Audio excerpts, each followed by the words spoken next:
ஆனால் இந்த அகாடமியில் நுழைந்தவுடன் என் வயது 30 ஆகிவிட்டது. இது ஒரு அருமையான நிகழ்ச்சியாக கருதுகின்றேன். என் சகோதரர் ஜோசப், அனைவரும் இருக்கீங்க, அனைவருக்குமே நான் மிக நன்றியை தெரிவித்துக் கொள்கிறேன். சில நிமிடங்கள் உங்கள் கவனம் மொத்தம் எனக்கு கொடுக்கணும். இத்துடன் சொக்கலிங்கம் 60 வருடம் என் பணியை முடித்துவிட்டு 61வது வருடம் என் பணியை துவங்குகின்றேன். இதை வாழ்க்கையில் எனக்கு கிடைத்த ஒரு அனுபவமாக நினைக்கின்றேன். நான் கற்றது அனைத்துமே ஒவ்வொருவரும் பள்ளிக்கு போவது சம்பாதிப்பதற்காக. யாராவது ஸ்கூலில் போய் டிகிரி வாங்குறதுக்கு இல்லை சர்வீஸ் பண்ணுறதுன்ட்டு உலகத்தில் எவராவது சொன்னான்னா நம்பிடாதீங்க. ஒருவரும் படிப்பது என்பது சம்பாதிப்பதற்கு, அதான் வாழ்வாதாரத்தை கூட்டுவதற்கு, நம்ம மேன்மைப்படுத்துவதற்கு. சொக்கலிங்கம் அதே நிலையில் தான், மாறுபட்டவன் அல்ல. ஆனால் கற்பது அனைத்தும் நாம் கடைபிடிக்க வேண்டும், கற்பது அனைத்தும் நாம் கற்பிக்க வேண்டும். சொக்கலிங்கம் கற்றது அனைத்தும் கடைபிடிப்பதால் தான் 81 வருடம் ஆகின்ற சொக்கலிங்கம் இதய நிபுணர் இதுவரை நான் ஒரு மாத்திரை கூட சாப்பிட்டதில்லை. உடனே நீங்க சாப்பிட மாதிரி நிறுத்திடாதீங்க. சரி, நான் பேசி முடித்தவுடன் 2 பேர் கேள்வி கேட்கணும். ஒரு மேடையில் முன்னால் இருக்கிற சகோதர சகோதரிகள், இந்த விழாவின் மூலம் என் உறவினர்கள் அனைவரையும் சந்திப்பதில் மிக்க மகிழ்ச்சி. இதை நான் உண்மையாக சொல்லுகின்றேன். பழனியிடம், பழனியின் பெற்ற சொக்கலிங்கத்துடைய மகனாகி விட்டார். எங்கன்னா பழனி எங்க போயிட்டார்? பரவாயில்ல. ஸோ இதை நான் விழாவாக பார்க்கவில்லை, உண்மையில் நான் திருவிழாவாக ரசித்து பார்த்து கொண்டிருக்கின்றேன். திருவிழா என்று சொல்வதற்கு கூட காரணம், அது திருப்பி போட்டு பாருங்கள், நாம் விழாதிருப்பதற்காகத்தான் திருவிழாவை நடத்துகின்றோம். நான் ஒரு கேள்வி கேட்க வேண்டும். என்ன கேள்வி கேட்கறது ரைட்டோ தப்போ ஆன்சர் சொல்லிக்கிட்டே இருக்கணும். இங்கே இருப்பவர்கள் எவருக்கெல்லாம் பிரச்சனை ஒன்று இருந்தால் தயவு செய்து கையை தூக்க வேண்டும். சொக்கலிங்கம் முதல்ல தூக்கிறம்பா. எல்லாருமே கையை தூக்குறாங்க. பிரச்சனை உள்ளவர்கள் கையை தூக்க வேண்டும் என்று கேட்டுக்கொண்டேன். எவரெல்லாம் கையை தூக்கவில்லையோ அவர்கள் எல்லாம் மனிதர்களே இல்லை என்று சொல்லுகின்றேன். ஏன் இந்த கருத்து என்றால், எந்த மனிதனும் பிறந்து வாழ்ந்து இருக்கின்ற வரை பிரச்சனைகளுடன் மட்டும்தான் வாழ முடியும். 840 கோடி ஜனத்தொகையில் ஒருவரை காட்டி பிரச்சனை இல்லை என்று சொல்லிவிட்டால் மனிதன் கிடையாது. பிரச்சனையில் வாழ கற்றுக்கொள்ளுங்கள். பிரச்சனையில் உங்கள் உள்ளே செல்லாமல் பார்த்து கொள்ள வேண்டும். அதான் வாழ்க்கையின் தத்துவம். அதான் அடிக்கடி சொல்லிட்டு இருக்கேன்.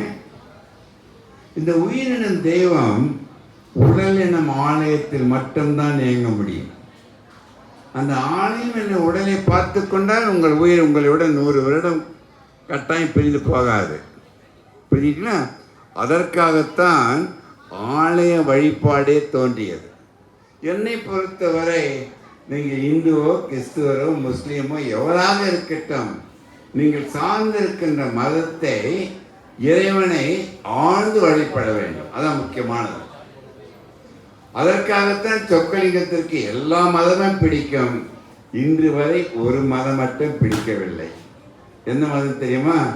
தாமதம் மட்டும் பிடிக்காதே தவிர அனைத்து மதமும் சமம் என்று வாழ கற்றுக்கொள்ள வேண்டும். ஒவ்வொரு மனிதனுக்கும் ஒவ்வொரு நொடியும் மிக மிக முக்கியம், மாற்று கருத்தில்லை. ஏதாவது பிரச்சனை உங்களுக்கு இருக்குன்னு வச்சிங்களேன், அந்த பிரச்சனையை நீங்கள் கும்பிடுகின்ற இறைவன் மீது போட்டுவிட வேண்டும். நம்பிக்கையுடன் இறைவன் மீது போட்டுவிட்டு அந்த இறைவன் சக்தியை உள்ளே வாங்கி வாழ கற்றுக்கொண்டால் உங்களுக்கு எந்த சக்தியும் அழிக்க முடியாது. அதனால்தான் நாம் ஆலயத்தில் உள்ளே செல்லும் பொழுதே மனம் அமைதியாகி, மூலவர் என்று நீ வழிபடுகின்ற கடவுளை அவர் மூலம் உன்னை உணர்வதற்கு வாய்ப்பு கொடுக்கின்றார். அதான் வாழ்க்கையின் தத்துவம் கூட. புரியுதுங்களா? சரி, இதயம் இன்று உங்களிடம் பேச ஆரம்பித்து விட்டது. இதயம் உங்களிடம் பேசுகின்றது. இதயம் பேசினால் அது என்ன கேட்கும் உங்களிடம்? எது கேட்கும் நினைக்கிறீங்க? நீ கூட ஆன்சர் பண்ணலாம். நீ சொல்லணும். அருமையாக கேம்பப் பண்ணிட்டு இருக்காரு பாண்டி ஒய்ஃப். நீ கூட சொல்லலாமா? இதயம் பேசுகின்றது. இதயம் பேசினால் என்ன கேட்கும் உங்களிடம்? சொல்லுங்க பார்க்கலாம். ரைட்டா தப்ப சொல்லுங்க. ஆசையா? ஒருத்தர் மீட்டிங்ல கேட்டேன் லண்டன்ல. இப்ப 7 வாரத்தில் நீங்கள் நம்ப மாட்டீர்கள், 8 நாடுகளுக்கு செக்கலிங்கம் சென்று வந்தேன். எல்லா நாடுகளுக்கும் சென்று பேசி மகிழ்ச்சி அடைந்ததை விட உங்கள் முன்பு பேசுகின்ற மகிழ்ச்சி பல மடங்கு என்பதை இங்கே நான் பதிவு செய்கின்றேன். நான் ஐயாவிட கேட்கிறேன், சகோதரர் ஜோசப் கிட்ட, இதயம் உங்களிடம் பேசுகின்றது ஐயா. பேசினா ஏதாவது உனக்கு பேசல உங்களிடம், அது பேசி கேட்டால் என்ன கேட்கும் நினைக்கிறீங்க? சொல்லுங்க பார்க்கலாம். ஒருத்தர் சொல்லுவாங்க, கன்னடாவில் பேசும்போது சொன்னாங்க, ஓய்வு எடுத்துக்கணும்னு சொல்லுவேன். ஓய்வு எடுத்தா நீங்க இறந்துருவீங்க. ஓய்வு இல்லாமல் நீங்க காத்து கொண்டீங்க. எது கேட்கும் இதயம்? சொல்லுங்க. ஸ்டூடெண்ட்ஸ்ல இருக்கீங்க. Very good. பெரிய கைத்தட்டல் உதயகுமாருக்கு. என் பேச்சை முதல்ல அவர் கேட்டுட்டாரு. அது இதயத்திற்கு தேவை ஒன்றே ஒன்று, நீ மகிழ்ச்சியை மட்டும் இழக்காது. மகிழ்ச்சி என்பது உள்ளே ஏற்படுகின்ற உணர்வு தவிர வெளியில் போய் தேடி சென்றால் அந்த மகிழ்ச்சி காணாமல் போய்விடும். நான் வைத்துக் கொள்ளுங்கள். மகிழ்ச்சி என்பது கொடுப்பதில் மட்டும்தான் மகிழ்ச்சி. அது அறிவாக, நேரமாக, உழைப்பாக, பணமாக கொடுத்து கொண்டே இருங்கள். மகிழ்ச்சி என்று குறையவே குறையாது. சரி, ஒரு கேள்வி. ஸ்டூடெண்ட்ஸ் பெற்றோர்கள், மகிழ்ச்சி என்பது கொடுப்பதில் இருக்கும் பொழுது அதை விட பல மடங்கு மகிழ்ச்சி எதில் இருக்குன்னு நினைக்கிறீங்க? சொல்லுங்க பார்க்கலாம். கொடுப்பதில் மகிழ்ச்சி சொல்லிட்டீங்க. நான் சொன்ன உடனே அதை விட எது மகிழ்ச்சியா இருக்க முடியும்? ராஜா நீங்களே சொல்லுங்கட்டாரு. இதுவா இருக்க முடியும்? டாக்டர் கேட்கிறேன், அம்மா நீங்க என்னை விட ஒன்று வைத்துக் கொள்ளுங்கள், நம் மாணவ செல்வங்கள் அனைவரும் நம்மை விட 3 மடங்கு அறிவாளிகள் என்று ஒத்துக்கொள்ள வேண்டும். அனைவருமே அவங்களுக்கு வளர்க்கறதுக்கு வழிமுறை தான் நம்ம சொல்லிக் கொடுத்துட்டு இருக்கோம். ஸோ மகிழ்ச்சி என்பது கொடுப்பதில் அதை விட மகிழ்ச்சி எதுவாக இருக்க முடியும்? ஒன்றை வைத்து நம்ம கல்விதான் கொடுத்துட்டு இருக்கோம். அறிவு இதெல்லாம் மகிழ்ச்சியோட இருந்துக்கிறது. எஸ் ஏமா அப்ரிசியேஷன். Very good. உன் பேர் என்னம்மா? சங்கீதா. சரி, ஒருத்தர் அப்ரிஷியேட் பண்ண உன்ன மகிழ்ச்சி. அப்ரிஷியேட் பண்ணலன்னு வச்சுங்க, நீ மகிழ்ச்சி இழந்துருவ, நீ இழந்துருவ. ஸோ ஒவ்வொருடமும் நீங்கள் அப்ரிசியேஷனை எதிர்பார்க்காதீர்கள். எதிர்பார்ப்பு இருக்கின்ற இடத்தில் கிடைத்தால் வெள்ளங்கோள். அந்த இடத்தில் ஏமாற்றம் வரலாம், ஏக்கம் வரலாம், கவலை வரலாம். கொடுத்து கொண்டே இரு. ஸோ மகிழ்ச்சி என்பது கொடுப்பதில் இருக்கும் பொழுது அதை விட பல மடங்கு மகிழ்ச்சி எது தெரியுமா? என் உறவினர்களே, விட்டு கொடுப்பதில் தான் மிக்க மகிழ்ச்சி என்று உணர வேண்டும். எவன் ஒருவன் விட்டு கொடுக்கின்ற சக்தியை வைத்துக் கொள்கிறார்களோ அவர்களுக்கு எந்த சக்தியும் அழிக்க முடியாது. புரியுதுங்களா? அதான் அடிக்கடி சொல்றேன், வெற்றி அடைவது மகிழ்ச்சி அல்ல. எது? வெற்றி அடைவது மகிழ்ச்சி அல்ல, மகிழ்ச்சியுடன் இருப்பதுதான் வெற்றி என்று உணர்ந்து விட்டால் உங்களை எந்த சக்தியும் அழிக்க முடியாது என்பது மாற்று கருத்தில்லை.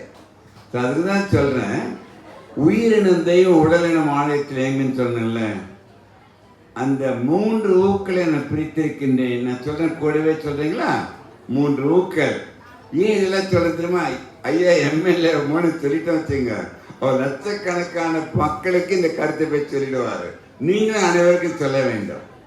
ஸோ 3 ஊக்கள் கூடவே சத்தம் போட்டு சொல்லணும். என்ன தெரியுமா? உணர்வு, உணவு, உடற்பயிற்சி. இந்த 3 ஊக்களை 3 மந்திரங்களாக சொற்களை மாற்றி 60 வருடமாக உலக மக்களுக்கு சொல்லிக் கொண்டிருக்கின்றேன். இந்த 3 மந்திரங்கள் என்ன தெரியுமா? கூடவே சொல்றீங்களா? எண்ணுகின்ற எண்ணம் சீராக, உண்ணுகின்ற உணவு சீராக,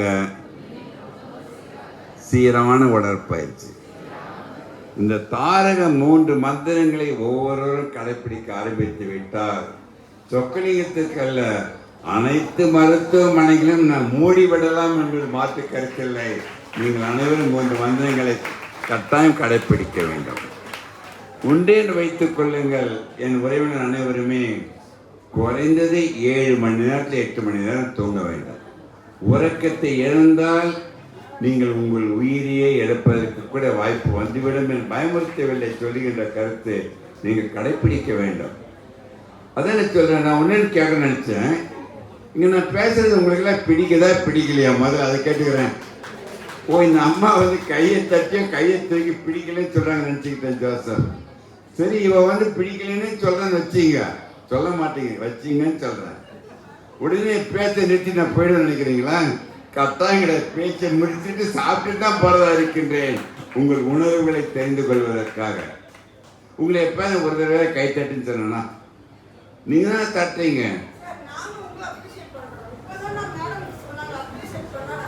அப்படி சொல். இதை பாருங்க, மனிதனுக்கு மட்டும்தான் சிரிக்கின்ற சக்தி, கைத்தட்டுகின்ற சக்தி மனிதனுக்கு மட்டும், விலங்குகளுக்கு அல்ல. இந்த சிரிக்கும் பொழுதும் கைத்தட்டும் பொழுதும் ஒரு ரகசியத்தை சொல்லுகின்றேன். உள்ளங்கையில் எல்லா உறுப்புகளும் பதிவாக இருக்கின்றன. உள்ளங்கையில் பதிவான உறுப்புகள் கைத்தட்டும் பொழுது